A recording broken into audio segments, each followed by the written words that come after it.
Երբ Աստված ասում է, որ ժամանակն է զբաղվել ինչ-որ հարցով, նշանակում է դրա համար կա օծություն։ Դուք չեք կարող հետաձգել դա ավելի հարմար ժամանակի։ Այնպիսի ժամանակի, երբ դա ձեր կարծիքով ավելի հեշտ կլինի կամ երբ զգաք, որ դուք պատրաստ եք եւ որոշեք, հոգնել եմ սա հանդուրժելուց, կարծում եմ հիմա ես կզբաղվեմ այս հարցով։ Միգուցե դուք պարզեք, որ Աստծո օծությունն այլևս չկա։ Մենք պետք է սովորենք լրջորեն վերաբերվել, երբ Աստված հպվում է ինչ-որ բաների մեր կյանքում։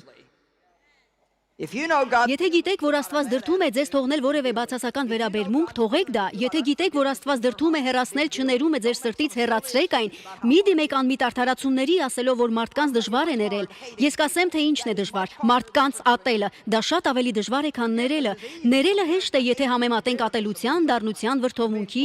մշտապես այդ թույնով լցված լինելու հետ։ Եթե Աստված դրդում է ձեզ թողնել որևէ կործանարար սովորություն, եթե Աստված մատնանշում է այն, կարիք չկա նույնիսկ մտածել, որ դուք չեք կարող անել դա, քանի որ Աստված երբեք ոչինչ չի անի ձեր կյանքում, չտալով ձեզ հաղթելու կարողություն,